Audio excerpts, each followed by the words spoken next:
Bismillahirrahmanirrahim. Assalamualaikum warahmatullahi wabarakatuh.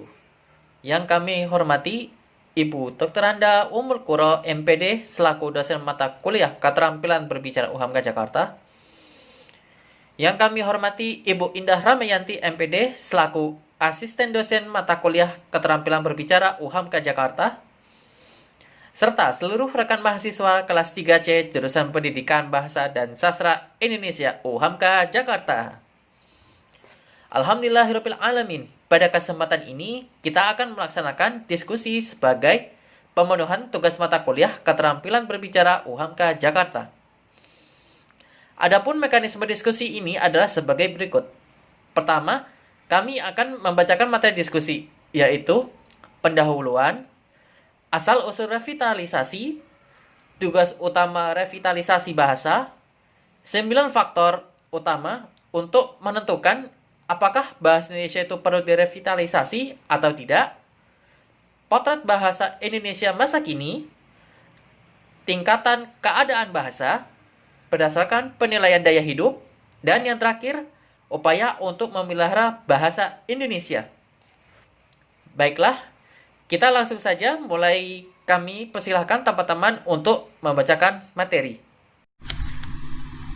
Baik, terima kasih Hanif. Sesungguhnya, bahasa Indonesia memiliki sejarah yang panjang dalam mencapai posisinya seperti ini. Kehadiran bahasa Indonesia adalah hasil perjalanan sejarah yang panjang, dimulai dari bahasa Melayu yang berkembang di wilayah Semenanjung Melayu, Sumatera, dan Kalimantan. Kemudian berkembang terus hampir tanpa gangguan menuju bentuk akhirnya, yaitu bahasa Indonesia. Bahasa Indonesia berjalan dalam satu untaian sejarah yang panjang, yang walaupun dicoba digagalkan oleh kekuasaan kolonial, namun tetap bertahan. Kemudian muncullah dengan nama baru, yaitu bahasa Indonesia. Dalam konteks kebahasaan atau linguistik, revitalisasi berarti menghidupkan kembali atau memberikan vitalitas atau energi baru pada bahasa Indonesia, sehingga dapat kembali pada norma-norma atau kaidah-kaidah yang telah ditetapkan sebagai acuan berbahasa yang benar. Kekacauan bahasa yang terjadi dalam bahasa Indonesia dan sikap acuh tak acuh terhadap bahasa Indonesia menyebabkan terpuruknya bahasa Indonesia yang telah diperjuangkan dengan proses yang sangat panjang tadi. Apa yang telah menjadi simbol negara tersebut seakan-akan tidak pernah mendapat perhatian dan penghargaan. Perkembangannya yang tanpa terkendali menjadikan bahasa Indonesia sebagai sebuah keranjang untuk menampung kata-kata tanpa prosedur penyerapan yang benar. Dalam kenyataannya, bahasa Indonesia menerima kata-kata asing yang sebenarnya telah ada dalam bahasa Indonesia. Baik, saya akan menjelaskan hasil diskusi saya tentang revitalisasi pada bahasa Indonesia.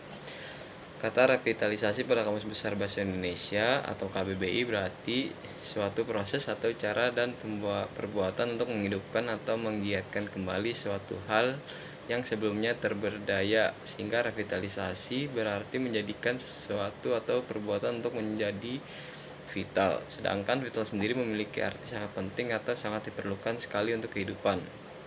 Revitalisasi bahasa menurut Hinton dalam Budianto adalah upaya untuk mengembalikan bahasa yang terancam punah pada tingkat penggunaan yang lebih baik dalam masyarakat setelah mengalami penurunan. Tugas utama revitalisasi bahasa meliputi yang pertama adalah mengajarkan bahasa kepada mereka yang tidak mengetahui bahasa itu, dan kedua membuat orang yang mempelajari bahasa dan orang yang sudah mengetahui bahasa itu menggunakan dalam situasi yang lebih luas. Hinton mengusulkan 6 upaya nyata dalam mengembalikan penggunaan bahasa yang hampir punah, yaitu yang pertama ada belajar beberapa kata seperti salam, perkenalan, dan percakapan pendek. Yang kedua ada mengumpulkan publikasi linguistik, catatan lapangan, dan rekaman suara sebagai bagian dari penciptaan sumber daya berbasis masyarakat dan arsip. Yang ketiga mengembangkan sistem tulis dan pembuatan kamus berbasis masyarakat dan tata bahasa pedagogis. Yang keempat, membuat rekaman audio atau video dari penutur yang terisak dengan tujuan mendokumentasikan dan mengarsipkan contoh penggunaan bahasa mereka dengan membuat korpus bahasa berbagai jenis. Yang kelima, mengikuti kelas bahasa atau kemah bahasa. Dan yang terakhir, menjalankan sekolah imersi penuh atau menggunakan bahasa pengantarnya adalah bahasa yang terancam punah untuk anak-anak pada masyarakat yang memiliki sumber daya untuk mendukung mereka. Seperti yang kita tahu, bahasa Indonesia menjadi bahasa kedua setelah bahasa ibunya. Oleh karena itu, masyarakat Indonesia berada dalam tataran situasi bilingual atau multilingual. Perlu adanya semangat patriotisme dalam diri kita, orang tua, serta generasi sekarang dan generasi yang akan datang. Dengan demikian dapat terwujud penggunaan bahasa Indonesia secara baik dan benar. Kita harus menggelorakan penggunaan bahasa Indonesia sebagai bahasa nasional kepada masyarakat, terutama para generasi penerus bangsa. Hal ini dapat dilakukan di mana saja dan kapan saja, tentunya dengan kaidah bahasa Indonesia yang berlaku. Jangan sampai kita terhanyut dan menenggelamkan identitas bangsa Indonesia. Contoh nyata untuk melakukan revitalisasi dapat kita lakukan dengan mengajarkan bahasa Indonesia secara baik dan benar kepada mereka yang tidak mengetahui penggunaan bahasa Indonesia sesuai kaidah kebahasaan, serta membuat orang yang mempelajari bahasa Indonesia untuk menggunakannya dalam situasi yang lebih luas. Ada 9 faktor untuk menentukannya. Untuk menentukan apakah bahasa Indonesia perlu direvitalisasi atau tidak, maka perlu dilakukan penilaian vitalitas atau daya hidup bahasa menurut UNESCO 2003 dalam Budi Wiyanto 2016. Daya hidup bahasa dapat diukur dari beberapa indikator. Yang pertama, transmisi bahasa antar negara. Yang kedua, jumlah penutur absolut. Yang ketiga, proporsi penutur dengan jumlah penduduk keseluruhan. Yang keempat, kecenderungan dalam ranah penggunaan bahasa. Yang kelima, daya tanggap terhadap ranah baru dan media. Yang keenam, materi untuk pendidikan bahasa dan keberaksaraan. Yang ketujuh, kebijakan bahasa oleh pemerintah dan institusi termasuk status resmi dan penggunaannya. Yang kedelapan, sikap masyarakat penutur terhadap bahasa mereka. Yang kesembilan, jumlah dan kualitas dokumentasi bahasa. Yang selanjutnya adalah potret bahasa Indonesia masa kini. Potret bahasa Indonesia saat ini adalah potret bahasa yang kacau. Kacaunya seperti apa sih? Kacaunya dalam aspek kosakata, semantik, dan struktur. Tidaklah salah ketika penjajah dan para pendukungnya mengatakan bahasa Indonesia adalah bahasa yang tidak memiliki otoritas dan bahasa yang kacau. Adapun beberapa butir yang dapat diidentifikasikan, ada 4. Yang pertama adalah menggunakan bahasa Inggris secara berlebihan atau secara salah kaprah. Contoh yang nyata adalah nama-nama toko, nama-nama gedung, perumahan mewah, pusat-pusat hiburan, terus iklan-iklan, slogan-slogan, acara-acara televisi, usaha-usaha di perkampungan, dan sebagainya. Contoh penggunaan kata event diubah menjadi event. Kekeliruan terletak pada berubahnya konsonan V menjadi P karena disesuaikan dengan lafal masyarakat Indonesia. Selanjutnya yang kedua yaitu pelanggaran kaidah-kaidah bahasa Indonesia baik di media massa maupun di tempat-tempat umum.